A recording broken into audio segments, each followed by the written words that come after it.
Bismillahirrahmanirrahim. Assalamualaikum warahmatullahi wabarakatuh. Terima kasih atas karunia Tuhan karena kita sudah dikumpulkan kembali. Semoga Tuhan selalu memberikan kesehatan bagi kita semua.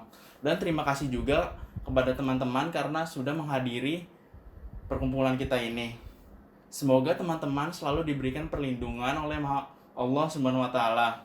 Dan teman-teman juga jangan lupa menjaga kesehatan serta menjaga imunisasi kalian. Di sini saya akan menjelaskan tentang pengenalan virus corona yang telah melanda di Indonesia sejak Februari akhir ini. Materi yang saya berikan ini sangat membantu bagi teman-teman semua yang ada di sini agar mengetahui tentang virus ini. Ya, pada slide pertama ini, virus corona pertama kali diidentifikasikan pada tahun 1960. Namun tidak diketahui asal virusnya. SARS-CoV-2 yang lebih dikenal dengan nama virus corona adalah jenis baru dari coronavirus yang menular ke manusia. Nama coronavirus berasal dari bentuknya yang seperti mirip mahkota. Virus ini bisa menyerang siapa saja, baik bayi, anak-anak, serta orang dewasa, lansia, ibu hamil, maupun ibu menyusui. Infeksi virus ini disebut COVID-19 dan pertama kali ditemukan di kota Wuhan. Pada akhir Desember 2019, virus ini menular dengan cepat dan telah menyebar ke wilayah lain di Cina dan ke beberapa negara, termasuk Indonesia ini. Hal ini membuat beberapa negara di luar negeri menerapkan kebijakan untuk memberlakukan lockdown dengan rangka mencegah penyebaran virus corona. Coronavirus adalah kumpulan virus yang menginfeksi sistem pernapasan. Pada banyak kasus, virus ini hanya menyebabkan infeksi pernapasan ringan, seperti flu. Namun, virus ini juga bisa menyebabkan infeksi pernapasan berat, seperti infeksi paru-paru atau pneumonia, Middle East Respiratory Syndrome atau MERS, atau juga bisa disebut SARS. Badan Kesehatan Dunia atau bisa juga disebut dengan WHO atau World Health Organization menyebut virus corona dapat menyebar melalui tetesan atau percikan droplet kecil dari hidung atau mulut ketika seseorang yang terinfeksi virus ini bersin dan batuk. Tetesan itu kemudian mendarat di sebuah benda atau permukaan yang lalu disentuh dan orang sehat tersebut menyentuh mata, hidung, atau mulut mereka.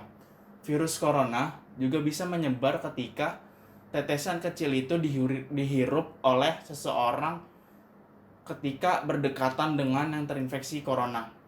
Hingga kini belum ada penelitian yang menyatakan virus corona atau COVID-19 ini bisa menular melalui udara. Jelas WHO itu seperti dikutip dari situsnya. Ya, lanjut ke slide 3 ini. Biasanya akhir masa inkubasi ditandai dengan timbulnya gejala seperti batuk dan demam. Mencari tahu berapa lama waktu yang diperlukan sampai gejala itu muncul sangat relevan bagi Anda untuk berpikir mengenai berapa lama Anda harus benar-benar memantau orang untuk memastikan mereka tak terinfeksi. Ujar Lauren Ainsel Meyers, seorang profesional biologi integratif dari Universitas Texas. Seperti diberitakan Business Insider 10 Maret 2020 melansir World Matters, WHO dan Pusat Pengendalian Pencegahan Penyakit Amerika Serikat meyakini bahwa masa inkubasi virus ini adalah selama 2 hingga 14 hari. Ya, selanjutnya, siapa yang paling rentan terinfeksi virus corona ini? Salah satu kelompok yang paling rentan terinfeksi virus corona ini adalah orang lanjut usia atau lansia, berusia 60 tahun ke atas. Mengapa demikian? Lansia lebih rentan terhadap paparan virus corona. Seiring bertambahnya usia seseorang, tubuh akan mengalami berbagai penurunan akibat proses penuaan. Mulai dari penurunan produksi hormon, kekenyalan kulit, massa otot, kepadatan tulang, hingga kekuatan dan fungsi organ tubuh. Orang yang rentan terinfeksi COVID-19 dan memiliki penyakit penyerta kronis berisiko lebih tinggi untuk mengalami gejala berat misalnya pada lansia. Hal ini karena penyakit kronis menyebabkan sistem kekebalan tubuh penderitanya melemah dan lebih sulit melawan infeksi. Akibatnya tubuh penderita penyakit kronis akan lebih mudah terserang penyakit termasuk virus corona COVID-19 ini. Walaupun virus corona telah dinyatakan sebagai pandemi, WHO atau World Health Organization menegaskan bahwa pandemi ini masih bisa dikendalikan. Maka WHO mengaku tidak akan menyerah. Tidak ada bendera putih. Kami tidak menyerah pada pandemi virus corona, ungkap WHO itu. Apa sudah ada yang sembuh dari penyakit virus ini? Sekjen P2P Kementerian Kesehatan Ahmad Yuryanto mengatakan Organisasi Kesehatan Dunia atau WHO dan seluruh negara di dunia belum menemukan obat spesifik untuk virus ini. Tapi karena virus self-limited disease, jadi anjuran apapun penggunaan herbal dalam konteks peningkatan daya tahan tubuh bagus, tapi bukan untuk membunuh virusnya. Obat saat ini adalah meningkatkan daya tahan tubuh lewat terapi atau suplemen seperti vitamin atau herbal. Hingga saat akhir Maret ini lebih dari 121.000 orang dari total 529.000 lebih penderita di seluruh dunia. Yuri mengatakan penambahan kasus virus corona baru di Cina terus berkurang dan semakin menurun.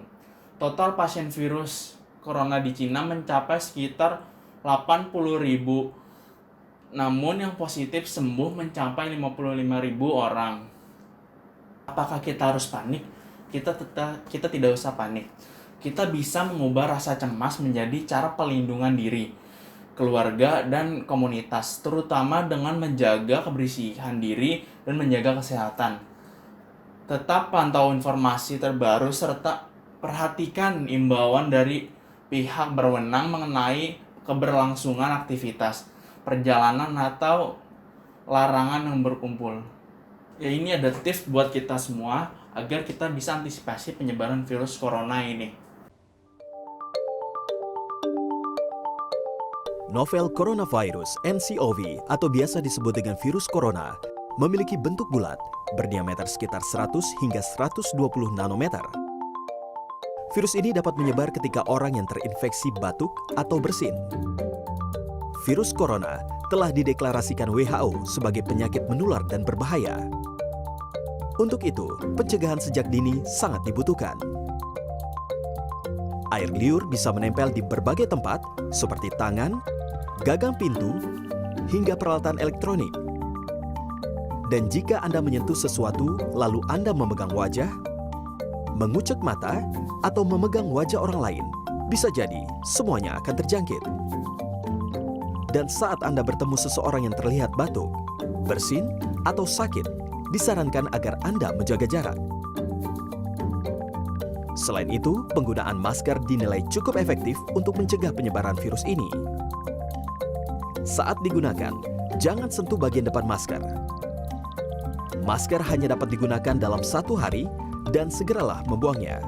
Karena penggunaan masker yang terlalu lama dapat memicu bakteri terus berkembang. Virus corona dapat menempel pada suatu objek selama 24 jam. Untuk membersihkan, Anda dapat mencucinya dengan sabun. Untuk langkah mencuci tangan, Anda harus mencuci secara menyeluruh dengan sabun. Dimulai dari punggung tangan, sela-sela jari, hingga bawah kuku, kurang lebih selama 20 detik. Selain itu, untuk menghindari terjangkit virus corona, jangan berbagi makanan atau minuman dalam satu tempat. Untuk itu, jangan lupa melakukan olahraga secara teratur agar imun tubuh semakin kuat untuk menghadapi virus. Ketika berbagai cara penularan infeksi virus corona telah diketahui, maka segera lakukan pencegahan dengan memeriksakan diri ke dokter. COVID-19 dapat menyebar dengan cepat ketika tidak dilakukan langkah-langkah serius kedisiplinan. Maka dari itu, kita dapat mengendalikan virus ini dengan langkah kedisiplinan dengan cara jaga jarak sejauh 2 meter jika kita berada di luar rumah. Tetap di dalam rumah. Jika keluar hanya benar-benar penting, mendisiplinkan kebersihan kesehatan secara individu dengan cara rajin cuci tangan, hindari mengusap muka, jaga imun yang bagus seperti minum vitamin, buah, dan selalu berjemur serta olahraga saja di dalam rumah. Ya, demikianlah beberapa hal yang bisa saya sampaikan. Sebelumnya saya mohon maaf yang sebesar-besarnya kepada hadirin sekalian apabila di dalam penyampaian tadi mungkin ada kesalahan kata atau beberapa pernyataan yang menyinggung hadirin sekalian. Saya ini hanya manusia biasa yang tidak luput dari kesalahan. Wabillahi taufiq hidayah. Wassalamualaikum warahmatullahi wabarakatuh. Stay safe, stay strong, and stay at home.